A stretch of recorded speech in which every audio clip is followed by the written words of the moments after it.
여호와께서 이같이 이르시되 은혜의 때에 내게 응답하였고 라고 말씀하고 있습니다.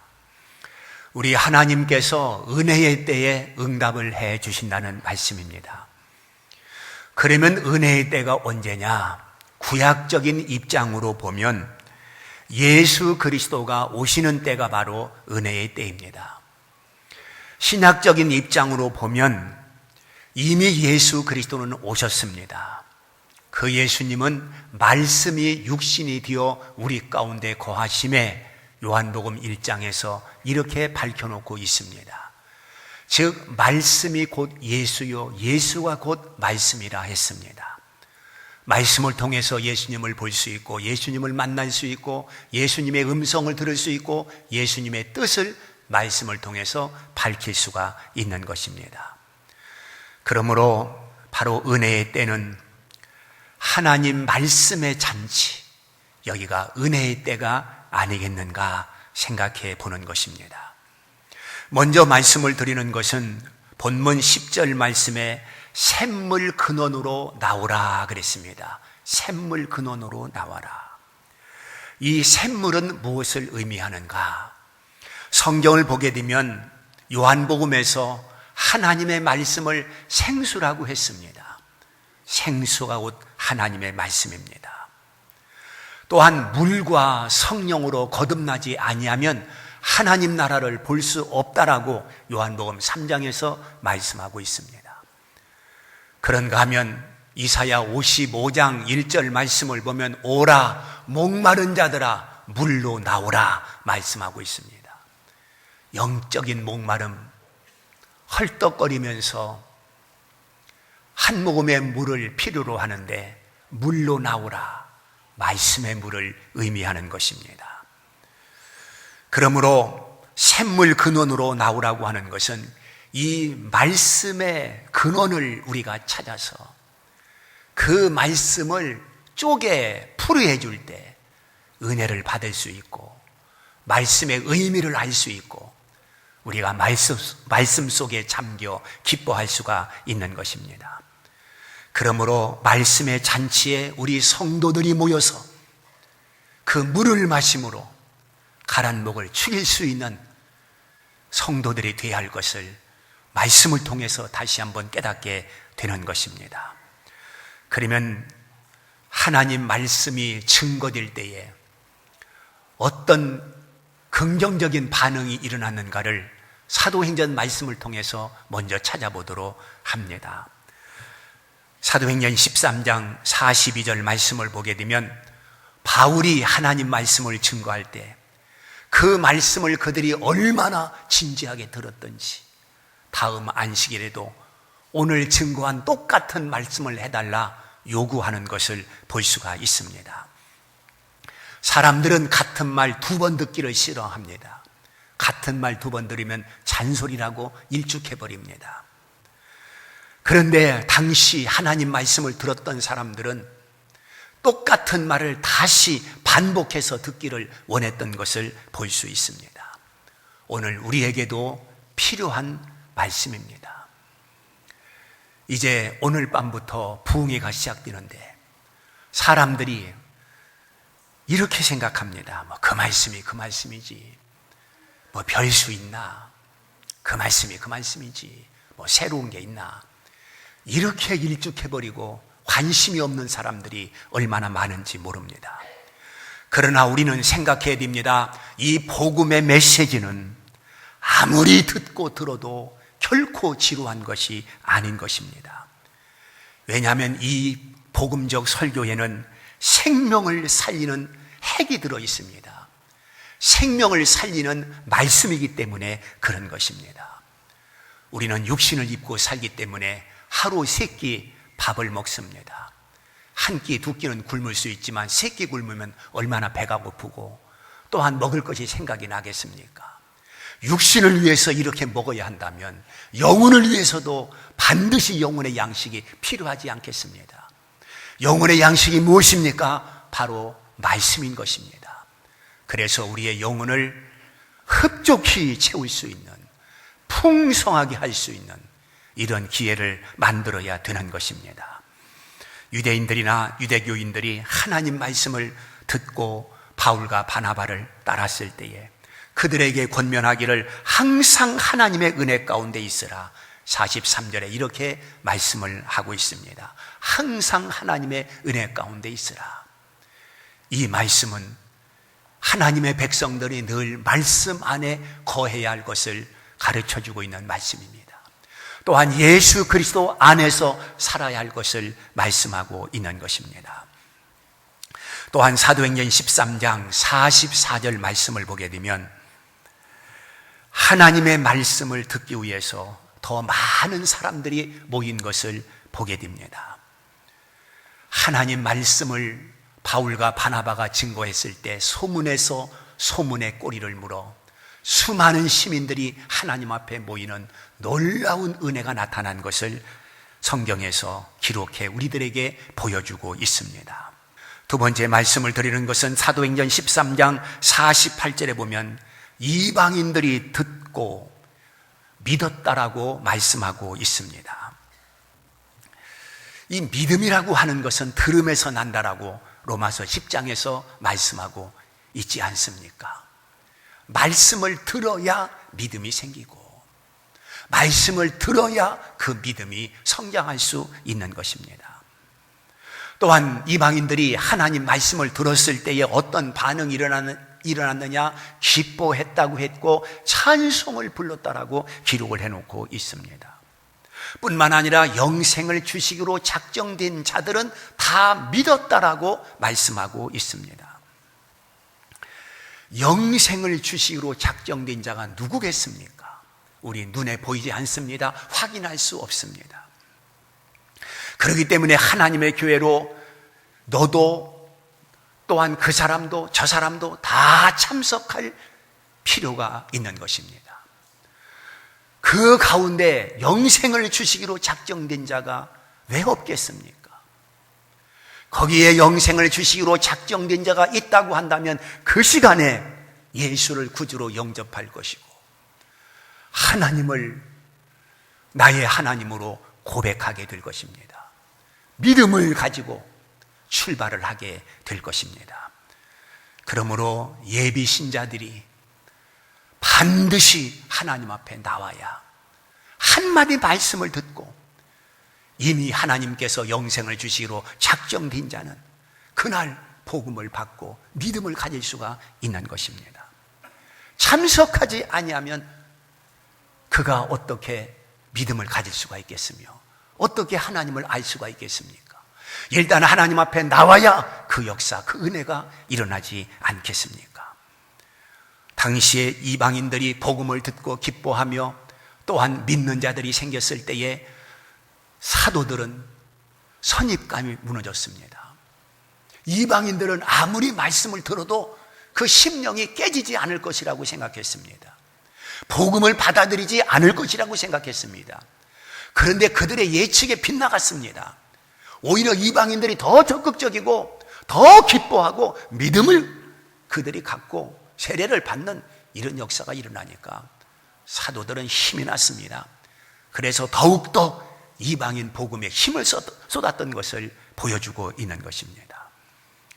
우리 예비 신자들이 하나님 앞에 나와서 정말로 복음을 받고 믿음의 고백을 할 수 있는 이런 역사가 일어나야 될 것입니다. 그 다음에는 사도행전 17장에 있는 말씀을 통해서 이번 부흥회를 통해서 우리 모든 성도들이 베리아 교회 성도들처럼 하나님 말씀을 간절히 사모하자고 말씀을 드립니다. 베리아 지방에서 바울과 실라가 복음을 증거할 때에 놀라운 역사가 일어났습니다. 이 베리아 사람들은 데살로니가 사람들보다 너그럽다라고 소개하고 있습니다. 아주 신사적이라고 소개하고 있습니다. 그들은 양보심도 있었고 배려심도 있었고 그리고 이 베리아 사람들은 남에 대해서 사랑도 베풀 수 있는 그런 사람들이었습니다. 아주 심성이 좋았어요. 그런데 그것뿐만이 아니라 하나님 말씀을 받을 때에 간절한 마음으로 받았다라고 말씀하고 있습니다. 우리가 하나님 앞에 나와서 말씀을 들을 때에 어떤 자세를 가져야 되느냐 하면 하나님 말씀을 은혜로 받겠다고 하는 그런 준비된 자세가 필요한 것입니다. 하나님 말씀을 은혜로 받겠다. 오늘 들려지는 저 말씀은 하나님께서 나에게 주시는 말씀으로, 성도들이 그렇게 겸손한 자세로 말씀을 들을 때에 말씀의 역사가 일어나는 것이고, 말씀이 은혜가 되는 것이고, 말씀이 감동이 되는 것이지, 우리가 하나님 말씀을 들을 때에 잘못 듣는 사람들이 많습니다. 어떤 사람은 하나님 말씀을 들을 때에 논쟁거리로 듣는 사람이 있습니다. 비판의 눈으로 말씀을 듣는 사람이 있습니다. 어떤 사람은 하나님 말씀이 무엇이 잘못되었는가를 찾는, 오류를 찾는 그런 사람도 있습니다. 이런 사람은 성령님께서 역사할 수 없습니다. 역사하지를 않기 때문에 그렇습니다. 우리가 하나님 말씀을 들을 때 사모하는 심정으로, 간절한 마음으로, 하나님께서 오늘 나에게 필요한 말씀으로 주시는 것으로 들을 때에 그 말씀이 은혜가 되고, 그 말씀이 복이 되고, 그 말씀이 나에게 엄청난 영향을 줄 수가 있는 것입니다. 베리아 사람들은 또한 그러한가 하여 성경을 날마다 상고했노라고 말씀하고 있습니다. 그들은 말씀이 너무너무 좋았습니다. 그래서 어떤 재미있는 역사소설보다도, 어떤 재미있는 과학소설보다도 하나님의 말씀인 성경이 더욱더 소중했습니다. 그래서 그 성경을 읽으면서 기뻐했고, 읽으면서 은혜를 받은 것을 알 수가 있습니다. 하나님 말씀이 너무 좋으니 그들은 성경을 가까이 했던 것입니다. 액세서리로 둔 것이 아니고, 장식품으로 둔 것이 아니라 그 말씀을 읽어 내 것으로 만든 것입니다. 이것이 베리아 사람들의 신앙관이었었습니다. 그랬더니 믿는 사람 중에는 헬라의 귀부인과 남자가 적지 아니했다. 사도행전 17장 4절 12절에서 이렇게 밝혀놓고 있습니다. 남자들과 귀부인들은 그 자존심이라고 하는 것이 있기 때문에, 또 자기 의지가 너무 강하기 때문에 하나님 말씀이 들어와도 그 말씀을 아멘으로 받기가 쉽지 않습니다. 우선 거부 반응부터 일어납니다. 그래서 믿음 갖기가 더 어려운 것을 볼 수 있습니다. 그런데 바울이 뜻을 풀어주니까, 하나님의 말씀의 뜻을 풀어주니까 귀부인도 남자들도 예수를 믿었다라고 성경에 기록하고 있는 것입니다. 복음 앞에 그들은 무너진 것입니다.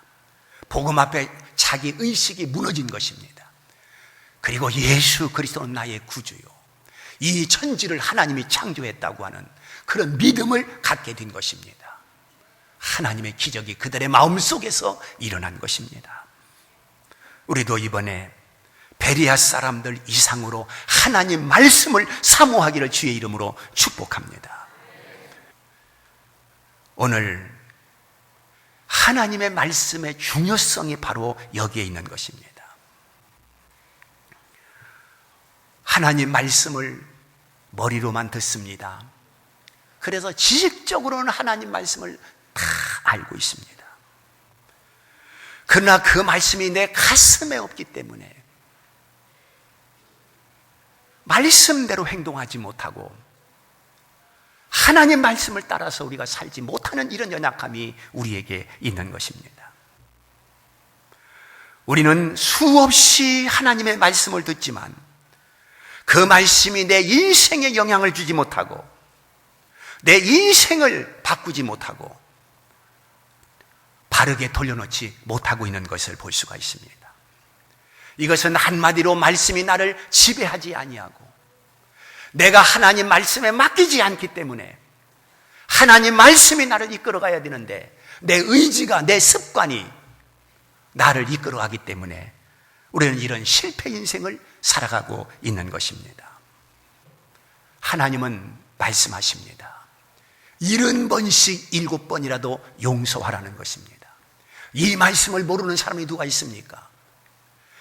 우리 주님께서 70번씩 7번이라도 용서하라는 이 말씀을 우리는 다 알고 있습니다. 그렇지만 단 한 번만이라도 여러분들이 용서를 했습니까? 또한 마태복음 7장에 보게 되면 비판을 하지 말라고 했습니다. 네 눈 속에는 들보가 들어있는데 남의 눈 속에 있는 티를 보고 비판하느냐? 먼저 네 눈 속에 있는 들보를 빼라. 남을 비판하지 말라는 이 말씀을 모르는 사람이 어디 있습니까? 그런데 우리는 여전히 남을 비판하고 남을 깎아내리고 남을 비하시키고 그렇게 살고 있지 않습니까?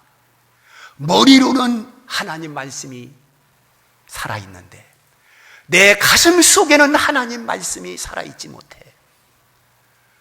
그래서 오늘 우리는 하나님 말씀의 주장을 받지 못하고 살고 있는 것입니다. 성경은 말합니다. 술 취하지 말라. 이는 방탕한 것이니 성령을 충만히 받으라고 말씀을 하고 있습니다. 분쟁을 하지 말라고 했습니다. 사랑으로 하나 되라고 말씀하고 있습니다. 얼마나 좋은 말씀들입니까? 이런 말씀들을 우리가 다 알고 있습니다. 그러나 얼마나 우리가 그 말씀을 실천하면서 생활 속에서 그 말씀을 옮겨 살고 있느냐는 것이 중요하지 않습니까? 그래서 하나님 말씀을 듣는 것보다 하나님 말씀을 지키는 자가 복이 있다라고 성경은 가르쳐주고 있는 것입니다. 우리는 하나님 말씀을 순종해야 된다는 말씀을 수백 번, 수천 번 더 들었을 것입니다. 하나님 말씀을 순종한다는 것이 무엇입니까? 하나님 말씀을 내 생활 속에 적용해서 산다는 말이 아닙니까? 내 삶이 하나님 말씀으로 변화되어 새롭게 산다는 뜻이 아니겠습니까?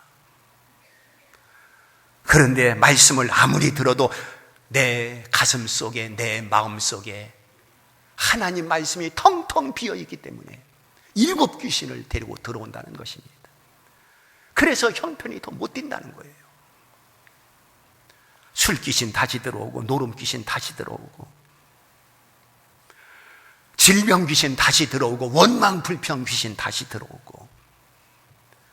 그래서 이런 나쁜 것들이 내 인격을 사로잡고 있습니다. 우리는 예수 인격으로 조금씩 만들어져 가야 되는데, 그래서 적어도 우리에게서 예수의 향기가 조금은 나야 되는데 예수의 인격을 만들지 못하고 원망과 불평으로 부정적인 인격을 만들어 안타깝게 살고 있고 삐뚤게 살고 있고, 오늘날 우리는 말씀과는 상관이 없이 살고 있는 오늘의 내가 아닌가를 다시 한번 생각해 봐야 되는 것입니다. 말씀이 나를 지배하지 아니하면, 말씀이 내 가슴 속에 채워지지 아니하면 엉뚱한 다른 것들이 나를 끌고 가는 것입니다. 세상 문화가 더 재미있고 교회 문화는 재미가 없게 되는 것입니다. 오늘 말씀하고 있습니다. 은혜의 때에 응답하겠다는 것입니다. 은혜의 때에 응답하겠다. 바로 은혜의 때는 주님의 때요, 은혜의 때는 바로 말씀의 때입니다. 말씀 붕이야말로 은혜의 때가 아니라고 한다면 언제가 은혜의 때가 되겠습니까? 그러므로 하나님께서 1년에 한 차례씩 부흥회를 허락하시는데, 이 부흥회는 연례 행사가 아니라 하나님께서 성도들에게 은혜 베푸시기를 하나님이 기뻐하셔서, 또한 말씀을 풀어줄 때에 내 인생의 문제가 해결될 수 있는 기회를 하나님께서 주시기 원해서 우리에게 이와 같은 말씀의 잔치를 하나님께서 허락했다는 것을 알아야 됩니다. 남의 잔치가 아닙니다. 다른 교회 잔치가 아닙니다. 바로 우리 교회 잔치입니다. 우리가 주인공들입니다. 우리가 말씀을 듣고 살아야 됩니다. 우리가 말씀을 듣고 다시 일어나야 됩니다. 우리가 말씀을 듣고 다시 회개해야 됩니다. 사랑하는 성도 여러분, 말씀을 잘 풀어줄 때에 우리가 그 말씀을 붙들고 인생의 방향의 키를 바르게 잡을 수가 있는 것입니다. 우리 주님께서는 엠마오로 내려가는 두 제자를 만났습니다. 이 엠마오로 내려가는 두 제자는 절망의 길입니다. 실망과 낭망의 길입니다. 주님께서 그들에게 하나님 말씀을 풀어줄 때에 그들은 방향을 바꿨습니다. 다시 예루살렘으로 올라갔습니다. 이게 말씀의 능력인 것입니다. 절망의 늪으로 실망의 자리로 떨어지는 두 제자가 말씀을 듣고 예루살렘으로 방향을 바꾼 것입니다. 또한 바울이 말씀을 풀어줄 때에 그들이 믿고 세례를 받았다. 이런 기적의 역사가 기록되고 있습니다. 오늘 10절에서 이렇게 말씀하고 있습니다. 그들이 줄이거나 목마르지 아니할 것이며 더위와 볕이 그들을 상하지 아니하리니 이는 그들을 긍휼히 여기는 이가 그들을 이끌되 샘물 근원으로 인도할 것입니다. 샘물 근원, 목마른 자들아 물로 나오라. 이렇게 말씀하고 있습니다. 즉 말씀의 근원, 말씀의 뿌리, 말씀의 핵을 통해서 줄이고 목마른 것이 해결될 것입니다. 더위와 볕이 상하지 못하게 하나님께서 지켜주실 것입니다. 하나님 말씀의 축복을 여기서 볼 수가 있는 것입니다. 우리에게 질병의 문제가 있습니다. 또한 자녀의 문제가 있습니다. 가정의 문제가 있습니다. 또한 물질의 문제도 있습니다. 지금처럼 각박한 시대가 어디 있었습니까? 그러나 여러분 보십시오. 12년 동안 혈루병으로 고통하던 한 여인이 예수님의 옷자락만 만져도, 예수님의 옷자락만 붙들어도 내 병이 낫겠다. 그런 믿음을 가지고 주님의 옷자락을 만졌을 때에 주의 능력이 그 여인에게 임한 줄 믿습니다. 여러분, 주님 앞에 나온 바디메오가 눈이 떠졌습니다. 또한 듣지 못하는 자가 들었습니다. 문둥병자가 고침을 받았습니다. 그 시대에 혈루병자가 그 여인 하나뿐이었겠습니까? 눈문자가 바디메오 하나뿐이었겠습니까? 또한 문둥병에 걸려있는 자들이 그 10명뿐이었겠습니까? 무수히 많았을 것입니다. 누가 고침을 받았습니까? 예수 그리스도 현장에 나온 사람들이 고침을 받은 것입니다. 예수님 앞에 나온 자들이 인생의 문제를 해결한 것입니다. 그러므로 오늘 나의 어떤 육신의 문제, 인생의 문제, 혹은 물질의 문제, 질병의 문제가 해결되기를 원한다면 우리는 하나님 앞에, 말씀 앞에 다시 나와야 됩니다. 그리고 겸손한 자세를 가지고 그 말씀을 사모해야 됩니다. 그러면 거기에 하나님의 역사가 있을 것입니다. 하나님의 능력이 있을 것입니다. 하나님이 여러분을 기대하고 계십니다. 하나님은 우리에게 주시기를 원하고 있습니다. 이런 은혜가 이번 성회를 통해서 있어지기를 주님의 이름으로 축원합니다.